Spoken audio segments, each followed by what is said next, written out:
So today we meet with Nicholas Hoffman, the international sales director for H Moser, a brand we like a lot. And first of all, Nicholas, we want to know which watch are you? I see that you're wearing two watches. So I'm cheating. You're cheating. I'm cheating. Double wristing. Double wristing. Yeah, two very special watches. So first of all, the Streamline minute repeater with Almost nothing. Almost nothing, but it's actually pretty fun because not everybody will realize that it's a minute repeater. You could even go swimming with it because it has 5 atmosphere water resistant screw down crown and beautiful enamel dial, and which is transitioned for another enamel dial, which is the blue lagoon or It's beautiful. rose gold The 40 dial is millimeter beautiful. with the tourbillon. So Okay. nice two watches, And right? Alex, what are you wearing? I'm wearing also an H Moser Streamliner salmon dial. Very rare. Very rare. Okay, so we have some questions here prepared for Yeah. you, Nicholas. But if you want to go elsewhere with the chat, we can go there. Okay? Sure. So first question: how did you start working for the watch industry, and why did you join H Moser? So a long time ago. Okay. No, it was by coincidence. I think that's what is fascinating with this industry, is that I was not at all into watches, not into luxury world, and it was just answered an ad in the newspaper, in the local newspaper. They were looking for a junior sales assistant at Chopin, and it was for taking care of Central Europe and Eastern Europe. My father is Czech. I lived in Prague. I have the languages, so there was that international background. I was reading the ad, and so that's me. And so started at Chopin. Was there for 8 years. Amazing brand, amazing family. So a family-run business as well. And towards the end, I wanted to maybe make that jump and saying to go into maybe a more entrepreneurial way. And there was a job opening at Moser, and this was 2010. Okay, So this is a long time ago. And 2010, I said, like this, maybe I can prove that it's not only thanks to the brand above my head. It was even more difficult than I had anticipated. Good fun for 2 years. Then the Melons took over, 2012. And since then, it's been an amazing adventure. And here I am, 15 years later, still at Moser, still enjoying every single day, every single week. There's not one day, week, month that goes by which is the same. There's always new adventures, new challenges. Since last year we had the Alpine collaboration, so that was a whole new spectrum as well, which was super exciting and just opens up more and more the world of Moser. Okay. Nicholas, if you can describe, how would you describe H Moser to someone who doesn't know the brand? very rare. No, it's a nice, maybe it's a to sum it up, it's a bridge between horlogerie. So we want to respect the horlogerie, the in-house manufacturing, but having that twist. And I think you were mentioning it before with the dials. It's the first thing you see. So it's differentiating ourselves from the dials, differentiating ourselves from the marketing, from the communication, and taking ourselves seriously when it comes to engineering the watches, manufacturing the watches, but we can talk about it in a fun way. And I think that's when you meet all the Moser owners around the world, then yes, we want to have fun. It's not an obligation, and it's a great industry. There's a lot of passion, there's a lot of art into it, craftsmanship, and why be extremely serious when you talk about it? It can be, let's be relaxed and just enjoy nice watches. Yeah, that takes it to the next question that I have. That it's why it's so important for a brand like H Moser being a little bit more relaxed in a luxury market that maybe everybody is playing it differently. Why it's so important for the brand to do? It's too short. Exactly. Yeah. Yes, life is too short. You just need to have fun. Then we had some fun projects in the last years. The latest one is maybe the Sunny Side Up as well. The Pioneer Sunny Side Up, where the packaging is also an egg. You've got the yellow York dial with the white strap. So yeah, just offering something which is a little provocative, a little disruptive, a little just a little different. And also because it differentiates you from the whole other industry. There are not many brands in the haute horlogerie that are doing like this kind of things, right? Like I don't sunny know. side up. Sunny side up, no. And it's maybe not everybody. It's not everybody's taste, but we're not focusing on to please everybody. I think that is also, it can be polarizing, and there's nothing better than when you have a polarizing theme or subject, and then you have those who love it or hate it, and it's better than somebody that likes it. You want somebody that loves it, and then they will defend themselves, they will defend their community, and then you're targeting. We're just under 4,000 watches a year, so it's not mass produced, so you're not looking to please everyone. And those who own it, like yourself, and you're even prouder to own something that maybe not be the taste of everybody else, but that's what we like to do. Nice, Nicholas. Nicholas, how is the Mexican market reacting to the brand?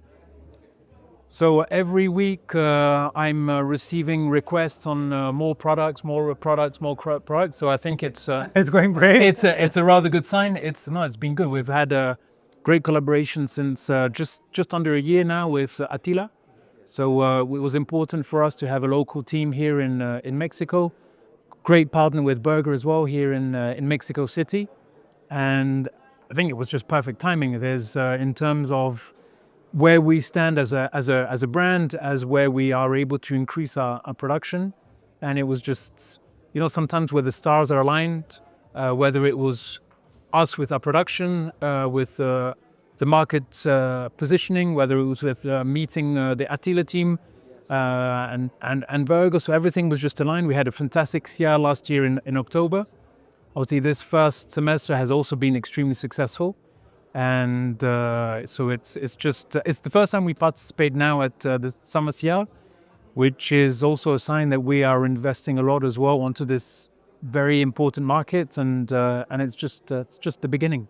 Nice. And in terms of Latin America, do you plan on doing? Yes, yeah, trying to expand. I think we've opened only a few point of sales around the world. It's because we do have the limited production. So when we want to open, we want to do it, I want to say properly, we want to do it in depth. And there's no point on just having a point of sale for the sake of having a point of sale.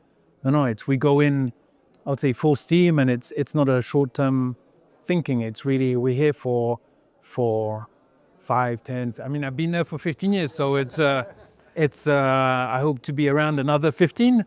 But yeah, it's exciting, and we want to do things properly. And if you want to do things properly, you need to have the assortment in order to cater the market, in order to offer the clients what they are looking for. So Latin America is definitely key. It's a part of the world where we're absolutely not present.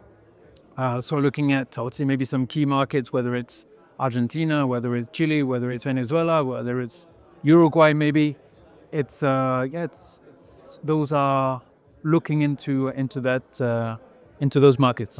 Okay. We know that you're currently working with the Alpine F1 team. What lessons have you learned from being able to collaborate with one of the most competitive sports in the planet?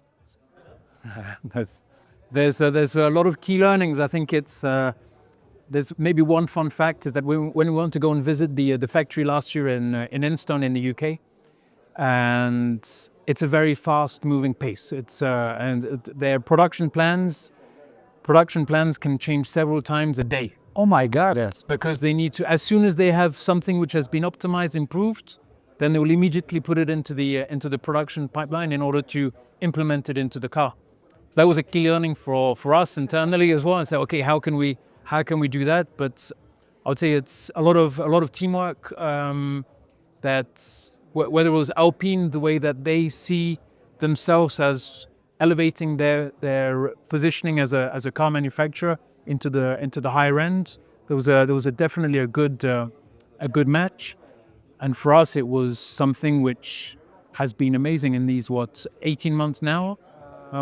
Last year we probably invited how many 200 people. We had a big launch last week in Barcelona to launch the Alpine 25. And that was also a nice teamwork as well with Alpine, with Moser, the engineers on both sides. Because what we wanted to do was to have not only a watch for for the drivers, because then the drivers helped to design the watch, so they were part of the project. They are proud of being part of the project, so they can also talk it in a very proud way. But what was important is that it's not only the driver, you have the whole team, so all the mechanics. Obviously, they can't all wear in-house manufactured movements. And I say, okay, how can we find a way for them to have a tool watch? So it's a digital watch. Also maybe a little provocative, a little disruptive. I don't think anybody was expecting Moser to come up with... Not a little. Sorry? Not a little. Not a little, yeah, I know. And but it was, I think the whole philosophy, or the reason why we did it, made sense to, maybe not everybody, but to a lot of people, is that the mechanics needed the strategic information, whether it's the countdowns on when the race is going to start, whether it's FP3, FP2, FP1, whether it's qualifying, whether it's one of the drivers are coming into the pit.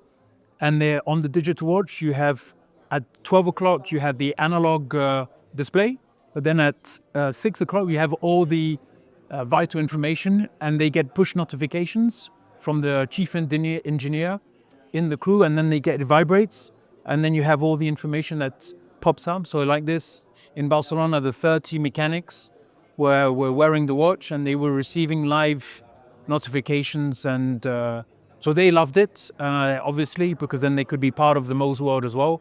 And they're also proud that we were also thinking not only of the drivers, but also to the whole team, because it's teamwork. That's the most important. Nicholas, the last question. If you could wear only one Moser for the rest of your life, which one would you choose? Perpetual calendar?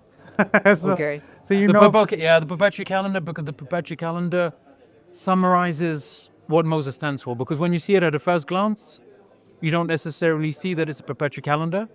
It's a very smart perpetual calendar, because it will be able to go, I mean, it's a smart watch because it knows how many days there are in a month, but you don't have the problems most perpetual calendars have, is that you never really know when to pull out the crown, when to adjust it, and you're scared, and most of the perpetual calendars are never on time because you never really want to set it. Our perpetual calendar, you can go forwards, you can go backwards, it has an instantaneous date change. And that watch is, if nobody knows what Moser is all about, then that's typically the watch that you can show, because it's in 2 minutes you can explain that it's simple looking, simple for the owner of the watch, but extremely complicated with the 320 components inside, and it's a perpetual calendar. So that's definitely the watch I would wear. Very nice. okay. Well, Nicholas, thanks so much for your time. We'll be here taking some Thank pictures you. and video for the watches. you, But thanks Thank for you. everything. Thank you. Yeah. Thank you guys for Ciao. seeing the video. Subscribe to the channel. Leave your comments, like it, and share it. And thanks so much. We'll be catching you soon. Que lo compartan, que le den like. Nos estamos viendo pronto. Muchas gracias.